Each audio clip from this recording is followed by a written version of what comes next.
Du 4 au 8 décembre 2012, Dakar abrite la 6e édition du sommet Africité. Je m'appelle Jean-Bernard Véron, je suis à l'Agence française de développement, mais je suis également rédacteur en chef de la revue Afrique contemporaine. J'ai eu l'occasion de participer à d'autres sommets Africité. Je crois que c'est un événement tout à fait exceptionnel.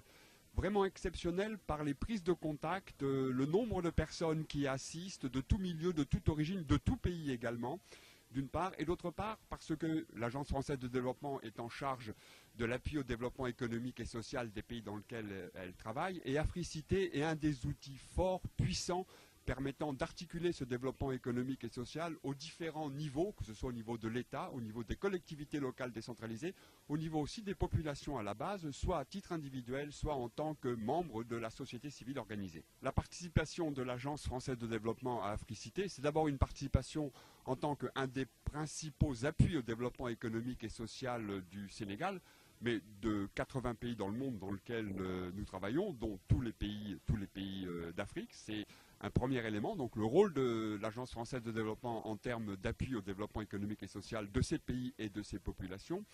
Et également, en tant qu'Afrique contemporaine, puisque si vous me permettez l'expression, je porte deux casquettes, nous allons monter deux opérations qui nous paraissent intéressantes en marge d'Africité. La première, c'est une grande conférence qui aura lieu jeudi à l'université Cheikh Anta Diop sur la problématique des villes en Afrique et qui est ouvert à un très large public. Et d'autre part, vous savez que les jeunes scientifiques, les jeunes chercheurs, les jeunes doctorants, les futurs professeurs, les futurs intellectuels, si j'ose dire, de l'Afrique, sont confrontés parfois à une insuffisante visibilité. Et avec notre revue sœur, qui s'appelle Politique africaine, nous avons décidé de monter une opération dans laquelle nous disons à des jeunes chercheurs du Sénégal, mais aussi du Bénin, mais aussi du Mali, mais aussi du Burkina Faso, de proposer des articles scientifiques que nous allons ensuite travailler ensemble de façon à les rendre au niveau international nécessaire et nous les publierons ensuite dans nos revues, ce qui leur permettra d'avoir des références dans des revues scientifiques, puisqu'aussi bien Afrique contemporaine que Politique africaine sont des revues scientifiques. Le défi peut se concevoir à différentes échelles. À l'échelle la plus générale, les villes africaines, vous le savez mieux que moi, ont aujourd'hui une expansion démographique absolument extraordinaire, d'une part.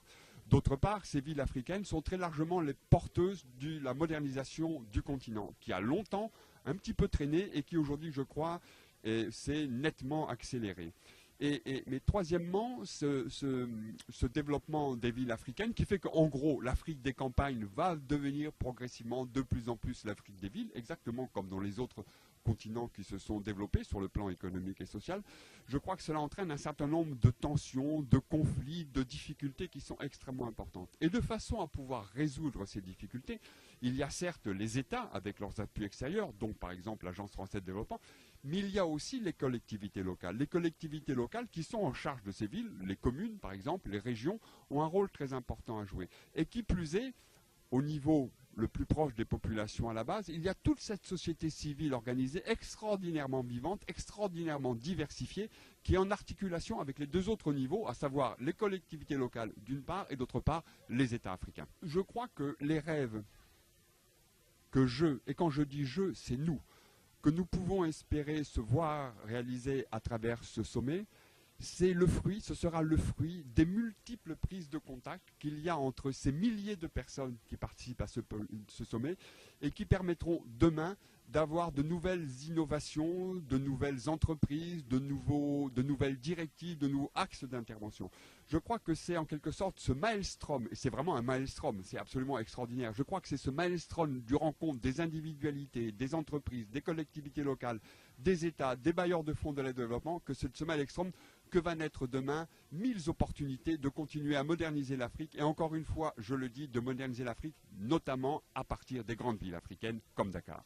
Je suis Cathy Dambar-Peunton, je suis coordinatrice régionale Afrique de l'Ouest pour Handicap International. Avec les organisateurs, on a travaillé sur l'accessibilité du sommet, c'est-à-dire de faire en sorte que les différentes sessions et les différents points de ce sommet soient accessibles aux personnes handicapées. Donc on a aménagé des rampes d'accès.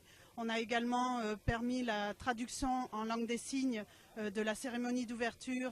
Également, on fera la cérémonie de clôture.